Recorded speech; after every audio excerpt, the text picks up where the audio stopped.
Hi friends, आज मैं आपके सामने प्रस्तुत कर रही हूँ वेद प्रकाश शर्मा का उपन्यास एक थप्पड़ हिंदुस्तानी का part 17। Please like share subscribe my channel. कुछ कहने के लिए गुलफाम ने मुंह खोला जरूर, मगर खुला का खुला रह गया। कोई आवाज़ नहीं निकल सकी। उससे कारण था आवाज़ निकलने से पहले ही दिमाग का काम कर जाना, और जब दिमाग ने काम किया तो मुंह से आवाज़ निकली, मार्वलस, तू तो वाइट ठीक कह रहा है। भला वे खुद को आतंकवादियों का समर्थक या मददगार कैसे बता सकते हैं? दुश्मन को उसी के जाल में फंसाकर मारने की यह नीति मैंने क्रैमर अंकल से सीखी है अंकल, विकास कहता चला गया। आतंकवाद के मसले पर अमेरिका शुरू से दोगली नीति अख्तियार किए हुए है। एक तरफ उसका दावा है कि वह आतंकवाद के खिलाफ है, सारे संसार से इस कोड को मिटाना चाहता है। इसी प्रचार के बेस पर दुनिया का समर्थन जुटाकर वह अफगानिस्तान पर मिसाइलें बरसा देता है, मगर जब भारत की बात आती है तो धैर्य रखने की सलाह देता है। आतंकवाद के जन्मदाता पाकिस्तान को टुकड़े डाल डाल कर पाल रहा है, उसकी हिमायत में खड़ा है तो अमेरिकी राजदूत और CIA का जासूस जो स्वीकार नहीं कर सकता, मैं उसका फ़ायदा क्यों न उठाऊं? समझ गया लड़के, समझ गया, गुलफाम ने कहा। तू वाइट बहुत घुट चुका है, मुस्कुराता हुआ विकास बोला।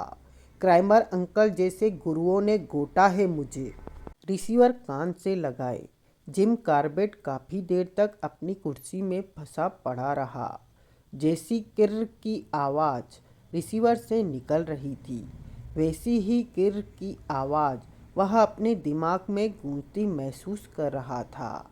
कुछ ऐसी आवाज़ जैसे कोई टीन की पत्ती से उसके दिमाग की उन नसों को खुरच रहा है जिनका काम सोचने समझने का काम करना है। थोड़ी चेतना सी लौटने पर उसने रिसीवर वापस क्रेडल पर रखा। इंटरकॉम का रिसीवर उठाया। रिसेप्शनिस्ट से कांटेक्ट होने पर बोला, माइकल को भेजना। दूसरी तरफ से रिसेप्शनिस्ट ने यस सर कहा, परंतु जिम कार्बेट उस यस सर को सुने बगैर रिसीवर वापस रख चुका था। फिर उसने खुद को कुर्सी की पुश्त से टिकाकर कुर्सी पर गिरा सा लिया और आंखें बंद कर ली। अब वह यह सोचने की कोशिश कर रहा था कि ये चक्कर आखिर है क्या? क्या यह फ़ोन शब्बीर शाह का ही था, उसी लड़के का? अगर हाँ, तो उसने झूठ क्यों बोला, बात पूरी तरह उल्टी करके क्यों कही? यह सब वह सोच ही रहा था और अभी किसी नतीजे पर नहीं पहुंच पाया था कि कानों के पर्दों से माइकल की आवाज़ टकराई। क्या हुआ सर? आप तो किसी गहन चिंतन में हैं। जिम कार्बेट चौंका। उसे सचमुच पता नहीं लग सका था कि माइकल कब ऑफिस में आ गया था। बैठो कहने के साथ सीधा हुआ तो उसके भारी भरकम जिस्म के वजन से त्रस्त कुर्सी रोई।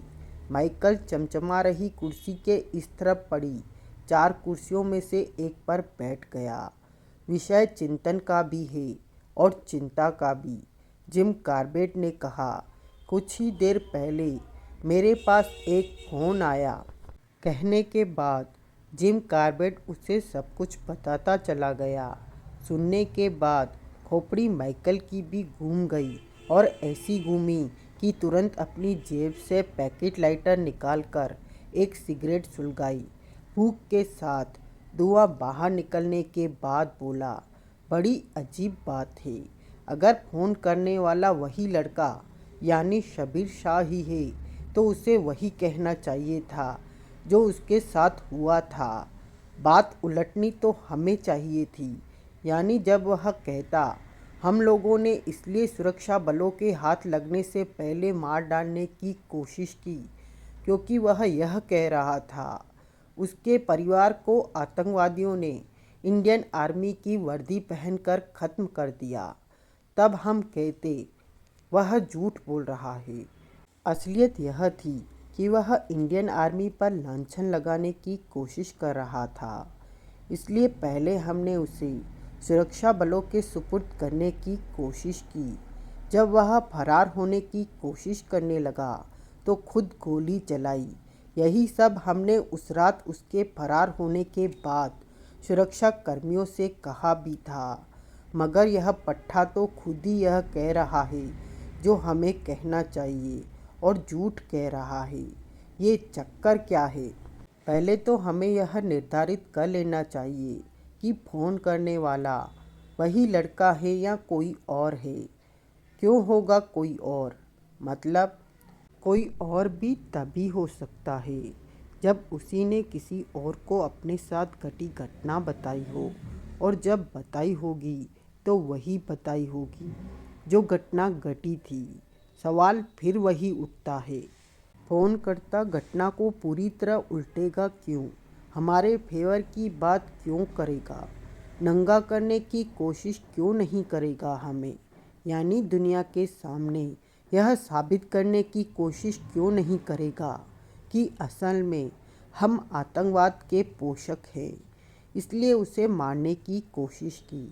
हमारी हकीकत जानने के बावजूद वह दुनिया से हमारी हकीकत छुपा रहा है।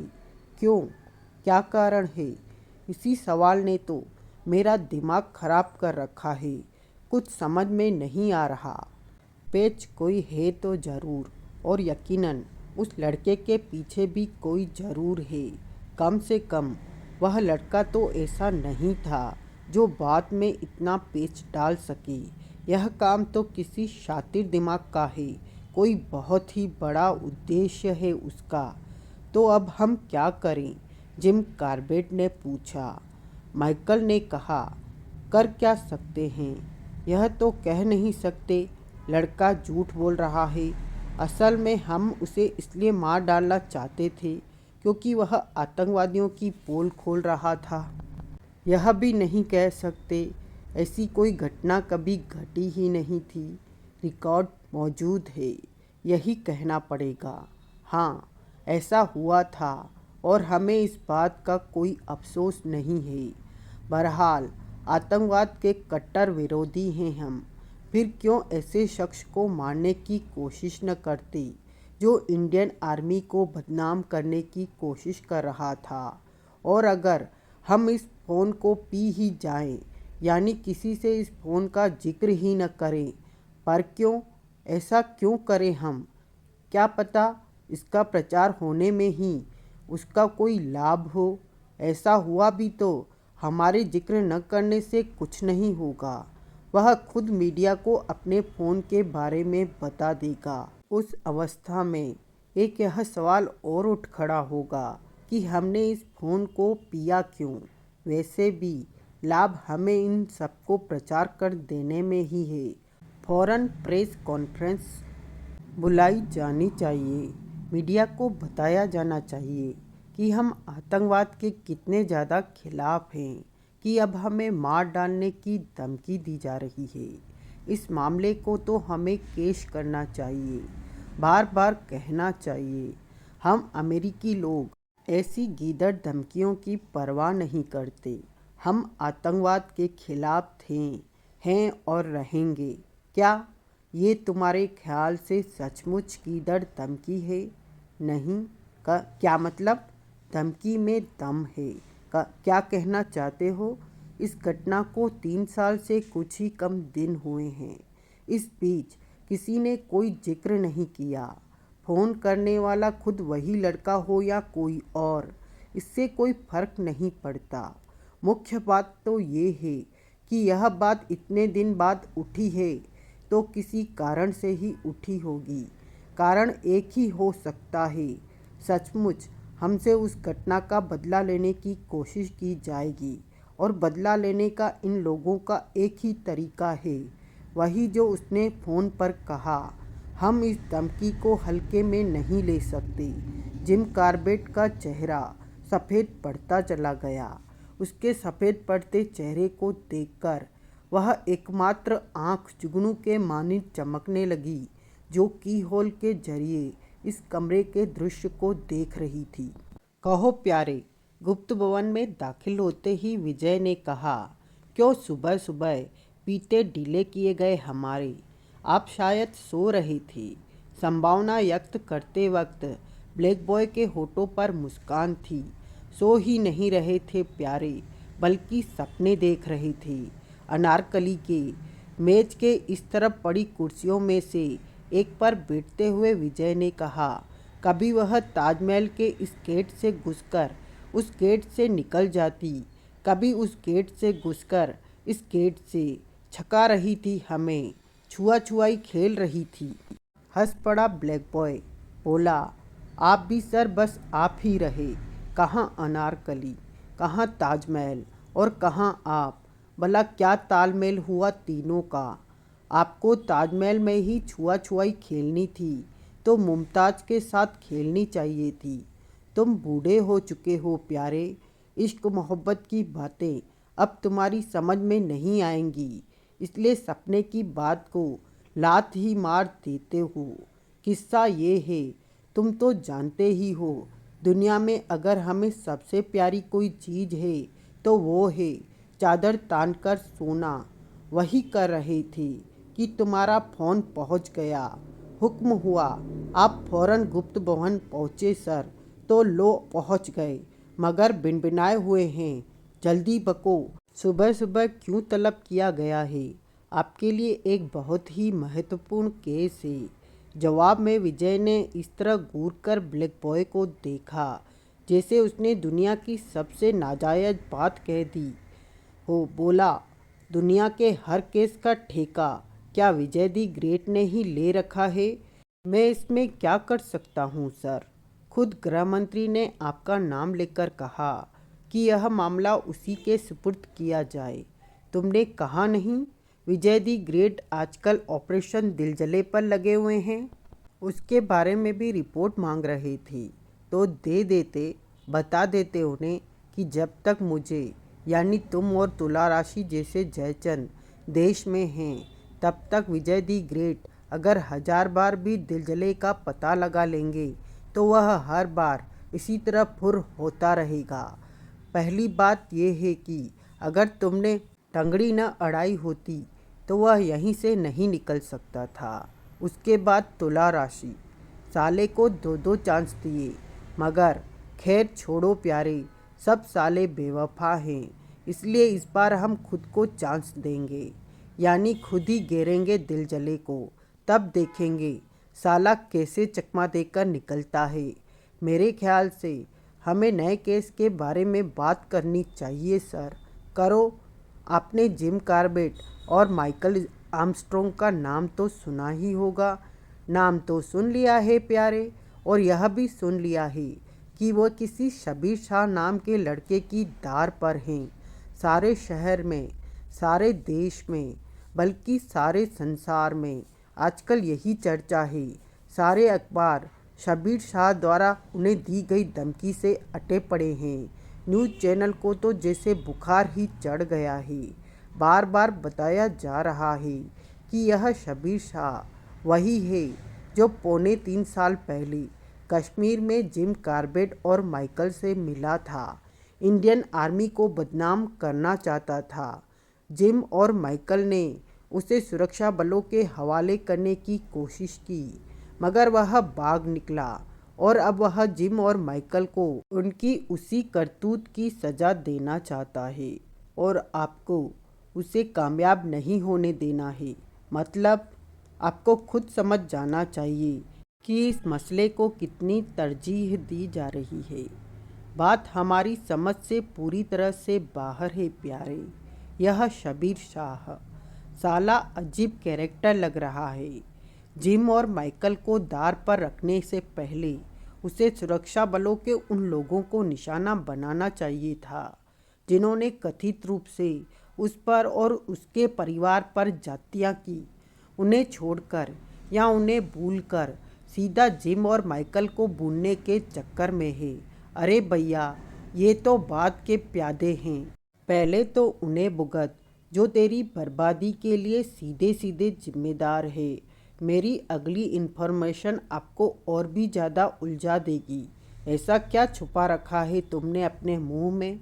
अमेरिकी दूतावास में तैनात एक इंडियन जासूस के मुताबिक शब्बीर शाह के परिवार पर जाति करने वाले इंडियन आर्मी के लोग नहीं थे, बल्कि यह काम आतंकवादियों ने आर्मी की ड्रेस पहनकर किया था।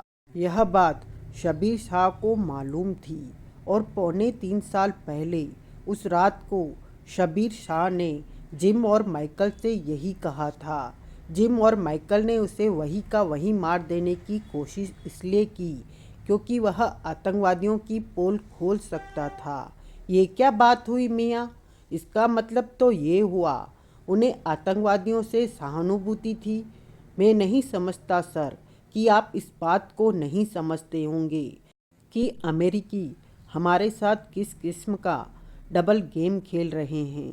कहता कहता ब्लैक बॉय अत्यंत गंभीर हो गया था। वो दिखावा भले ही आतंकवाद विरोधी होने का करते हैं, परंतु कम से कम भारत के मामले में सहानुभूति आतंकवादियों से रखते हैं, और यह भी एक ऐसा ही मामला है। यकीनन, तो क्यों न जिम और माइकल को शहीद हो ही जाने दिया जाए। समस्या ये है, अगर ऐसा हो गया तो हमारे देश की काफ़ी बदनामी होगी। कहा यह जाएगा कि अब भारत में अन्य देशों के राजदूत भी सुरक्षित नहीं हैं। हम पूरी कोशिश करते नजर आएंगे, मगर फिर भी शब्बीर शाह कामयाब हो जाएगा। हम इसमें क्या कर सकते हैं? आप मुख्य पेज से भटक रहे हैं सर। तुम फिर वहीं लापटको। मुख्य पेज यह है, जब शब्बीर शाह को मालूम है कि उसे बर्बाद करने वाले आतंकवादी थे, तो वह यह प्रचार क्यों कर रहा है कि वे इंडियन आर्मी के लोग थे? इसी सवाल ने जिम कार्बेट और माइकल आर्मस्ट्रॉन्ग की खोपड़ी घुमा रखी है। इंडियन एजेंट ने अपने कक्ष में उन्हें इसी मसले पर बात करते सुना है। उसे वहीं से ये सारी जानकारी हुई है। अमेरिकी दूतावास में इंडियन एजेंट किस रूप में है? वहाँ की रिसेप्शनिस्ट है, वह है अमेरिकी ही, मगर पगार से ज़्यादा पैसे हमसे कमाती है। उसने एक अजीब फ़ोन रिसीव किया जिस पर कहा गया था, जिम कार्बेट से कहो ऊपर से फ़ोन है। जिम कार्बेट ने जब लाइन देने के लिए कहा तो रिसेप्शनिस्ट को लगा उसके हाथ में कोई काम की इन्फॉर्मेशन लगने वाली है, सो कॉल सुन ली। फ़ोन शब्बीर शाह का था। उसके तुरंत बाद जिम ने माइकल को भेजने के लिए कहा। वह फिर समझ गई, वे दोनों इसी फ़ोन पर चर्चा करेंगे। यही हुआ। उसने अपने ढंग से उनकी बातें सुनी और वे सारी बातें $1 लाख में रो को बेच दी। इसे कहते हैं चोर पर मोर।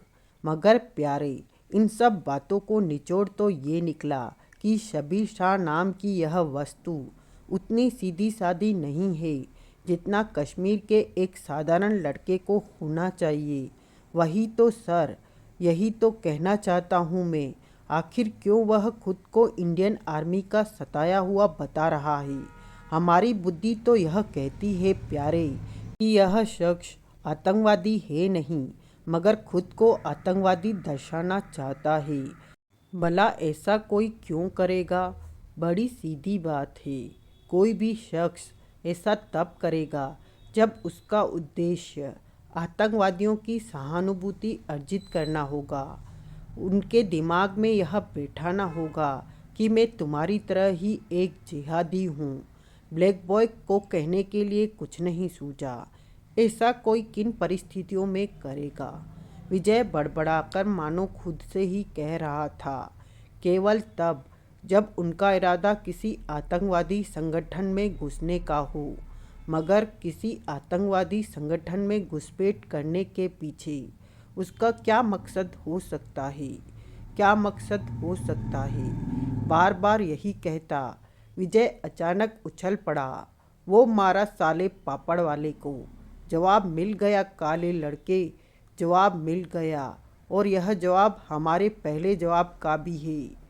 शब्बीर शाह अपने परिवार का खात्मा करने वालों से बदला लेने के लिए, उन तक पहुंचने के लिए खुद को आतंकवादी के रूप में स्थापित कर रहा है। इस वारदात के बेस पर वह कोई आतंकवादी संगठन ज्वाइन करेगा, फिर इसके जरिए अपने परिवार पर जाति करने वालों तक पहुंचेगा। लोहे से लोहा काटने का प्रोग्राम बनाया है उसने।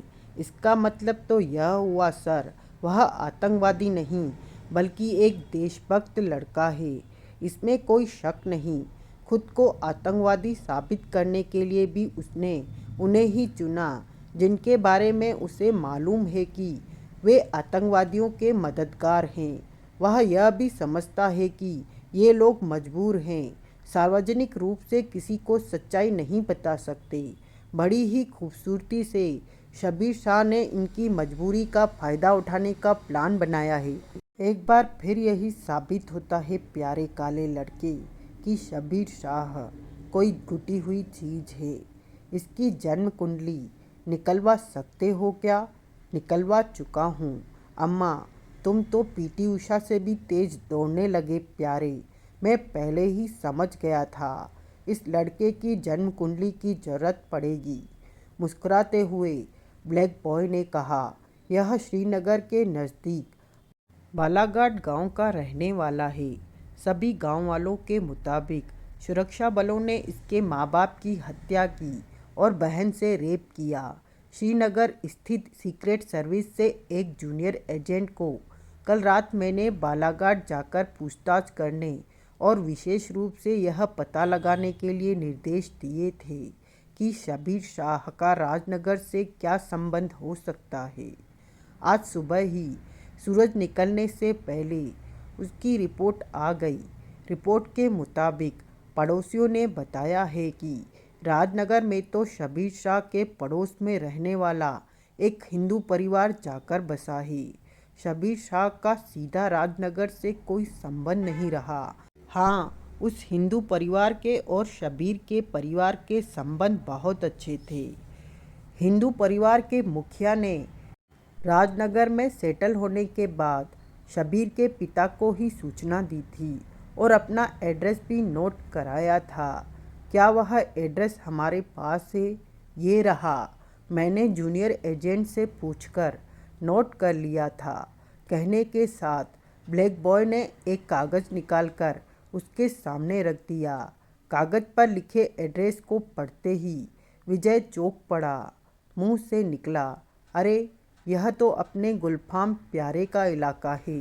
आखिर क्या स्कीम है विकास के दिमाग में? वह कैसे विमान अपहरण करना चाहता है? क्या आप समझ सके?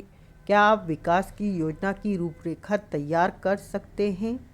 आपकी सुविधा के लिए कुछ हिंट छोड़ दिए गए हैं, जैसे विकास का यह कहना, जिम कॉर्बेट और माइकल आर्मस्ट्रॉन्ग की लाशें मेरे लिए पासपोर्ट बनेंगी।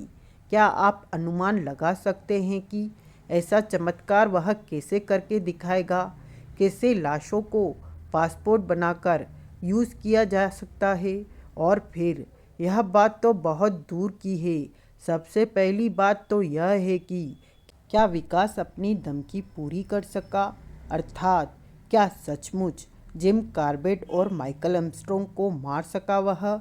यह सवाल महत्वपूर्ण इसलिए है क्योंकि इस बार उसके रास्ते में कोई और नहीं, खुद विजय खड़ा हुआ है। वह विजय जिसके हाथ में शब्बीर शाह की जन्मपत्री आ चुकी है। वह यह भी जान चुका है कि शब्बीर शाह का संबंध गुलफाम के इलाके से है। क्या आप समझ सकते हैं? विजय का अगला लक्ष्य अब गुलफाम है। क्या गुलफाम विजय से यह बात छुपा सका कि शब्बीर शाह विकास ही है? आप यह भी जानते हैं कि विजय का इस किस्म के चकमों में आना असंभव है, तो कैसे बच सकेगा विकास? वह विकास जिसने विजय की नाक के नीचे से अपना काम निकाल लेने का ऐलान किया है। क्या वह सचमुच ऐसा कर सका? क्या विजय के हर जाल को तोड़कर अपने लक्ष्य तक पहुंच सका? वह लक्ष्य यानी जनरल परवेज मुशर्रफ के गाल पर एक थप्पड़ जड़ना, एक थप्पड़ हिंदुस्तानी।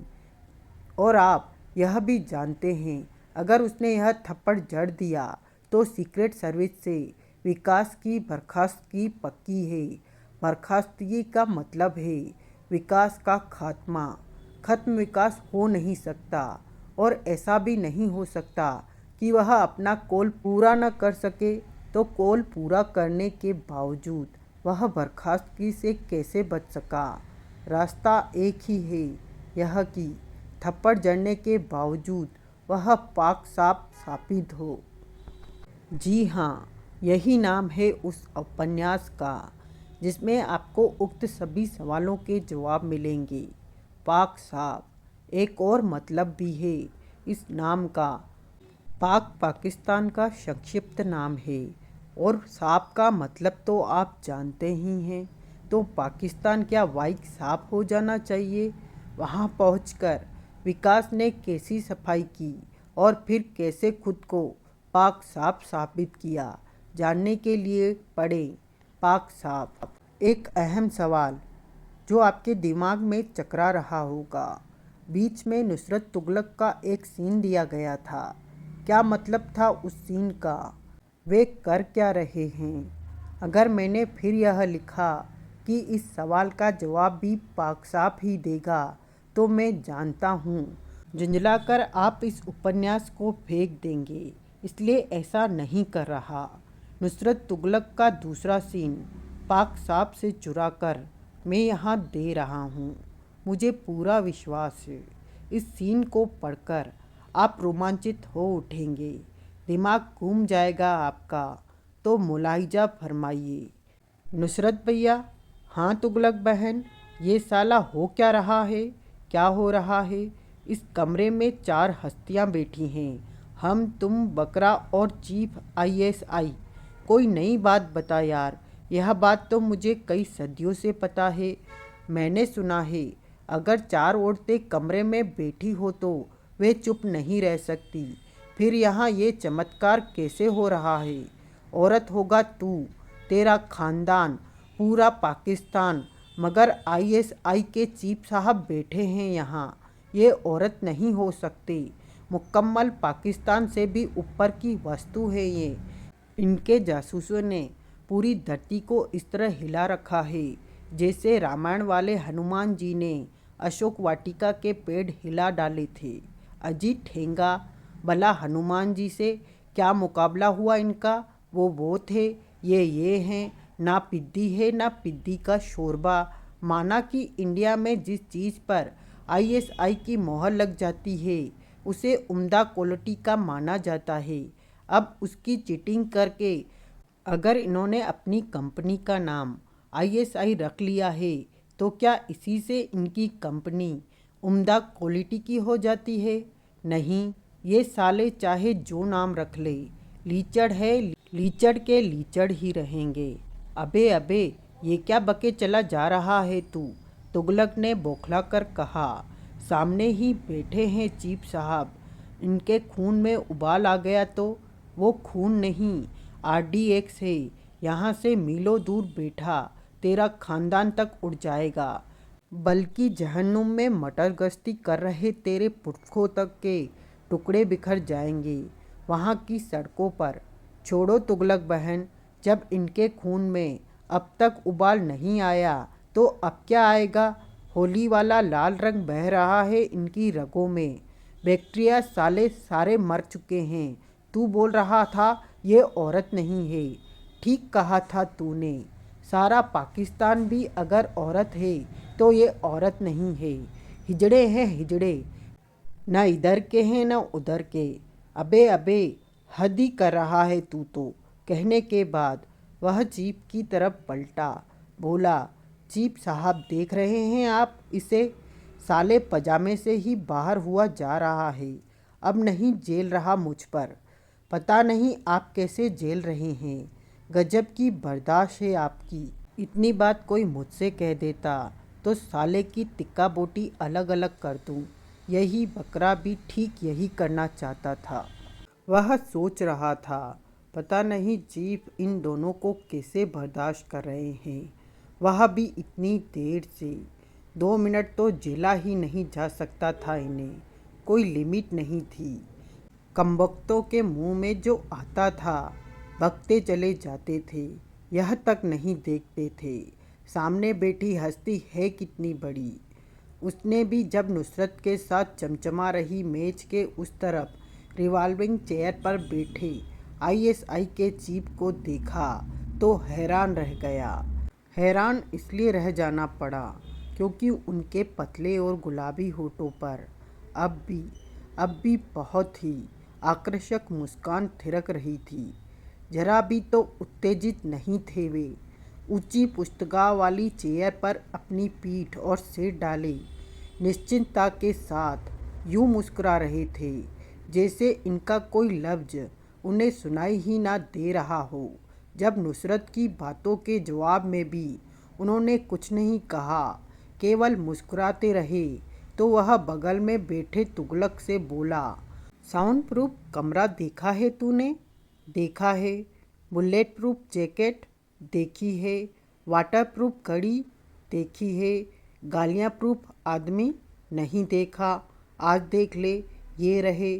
चाहे जितनी गालियाँ बक ले बेटा, हिजड़ा छोड़, अपनी अम्मी का हस्बैंड भी कह डाल तू इन्हें पर, ये तेरा बैंड बजाने के लिए टच से मस नहीं होंगे, यूं ही पड़े रहेंगे जैसे लाश हो, जैसे मुस्कुराते मुस्कुराते रूह निकल गई हो। होंठ भी तो नहीं दुख रहे मुस्कुराते, पिछले कई घंटे से बस यूं ही फैले हुए हैं। पर तुगलक बहन, हाँ नुसरत भैया, पिछले कई घंटों से हम यहाँ बैठे क्यों हैं पता नहीं यार, भूल गया मैं तो। आपको याद है चीफ साहब? चीफ ने उनकी बगल में बैठे वक्रा को इशारा किया। वक्रा ने कहा, इंडिया से एक ज़रूरी मैसेज आने वाला है, हम लोग उसी का इंतज़ार कर रहे हैं। बिल्कुल ठीक कहा बकरा मियाँ ने। खुदा इनकी याददाश्त को 1000 एक्सीडेंट के बाद भी महफूज रखे। एक ही दुआ है मेरी तो, भले ही इनके सारे अंग भंग हो जाए, मगर याददाश्त अंधे की लाठी की तरह खड़ी रहे।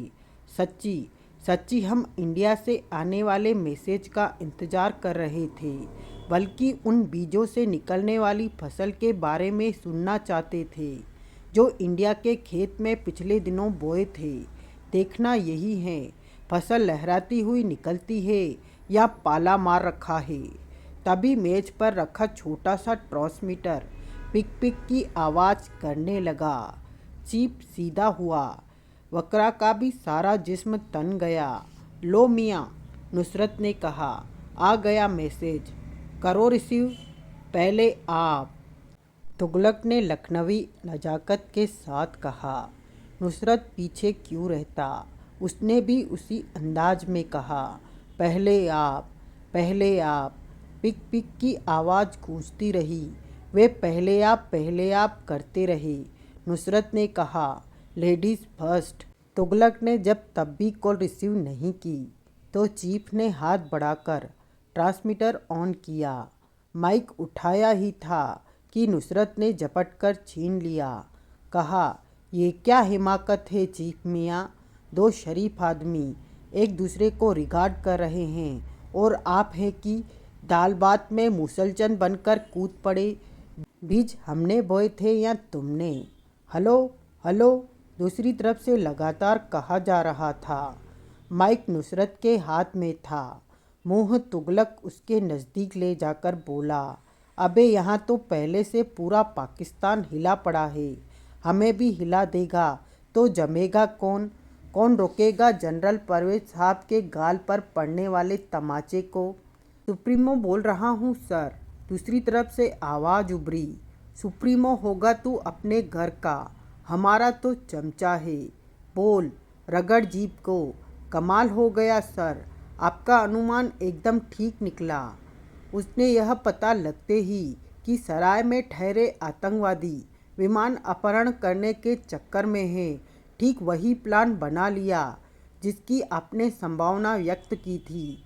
इस वक्त वह हमारे लड़कों के साथ विमान अपहरण करके पाकिस्तान में घुसने के चक्कर में है। मैं खुद मिला था उससे, विमानों की सुरक्षा व्यवस्था के बारे में बताया। हाईजैक की योजना बनाने के लिए उसने समय मांगा है। बना लेगा, ज़रूर बना लेगा। बड़ा होनहार बच्चा है, ठीक बिल गेट्स जितना टैलेंटेड। काम करने दो उसे, हाईजैक करके लाने दो विमान इस्लामाबाद एयरपोर्ट पर। उसका इस्तकबाल करने के लिए हम मौजूद रहेंगे। वाह क्या सीन होगा, मुंह थपेट देंगे साले का। वो हमारे जनरल साहब के गाल पर एक थप्पड़ मारने आ रहा है, हम मार मार कर साले के गाल ही टमाटर बना देंगे। वह इस वक्त पूरी तरह हमारे चुंगल में है सर, हमारे लड़कों से बुरी तरह गिरा हुआ है। कब से इंतज़ार कर रहे थे कि कब पाकिस्तान को विकास नाम के इस आफत के पुतले से निजात मिलेगी। बड़ी मुश्किल से मौका हाथ आया है सर। मेरी तो सलाह है, विमान अपहरण का किस्सा ही छोड़ देना चाहिए। पाकिस्तान में कदम ही नहीं रखने देना चाहिए उसे। मौका मिला है, काले खाकी सराय में ही भून कर डाल देना चाहिए उसे। पाकिस्तान को हमेशा के लिए बहुत बड़े खतरे से निजात मिल जाएगी। अपनी सलाह की बत्ती बना लो मियाँ, और घुसेड़ लो वहाँ जहाँ से दस्त करते हो। पहली बार नुसरत को गुस्से में देखा गया था, इसलिए तुम साले आईएसआई वाले हर बार पटकनी खा जाते हो।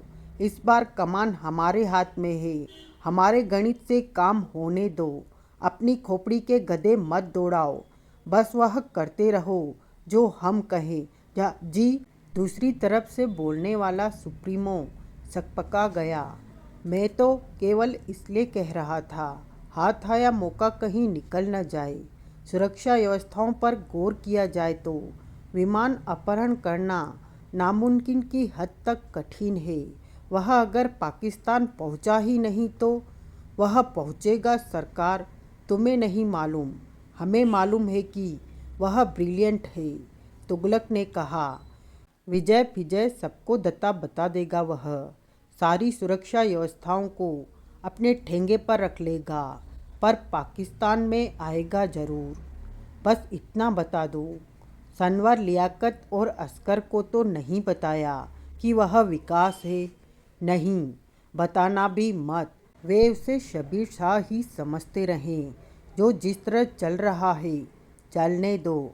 तुम देखना, जिस तरह अभी तक हमारे सारे अनुमान 100% खरे उतरे हैं, उसी तरह आगे भी उतरेंगे।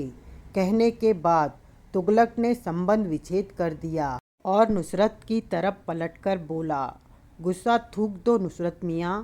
कहाँ थूकूं? चीफ साहब के मुंह पर। चीफ ने घबराकर अपना चेहरा पीछे हटा लिया। समाप्त।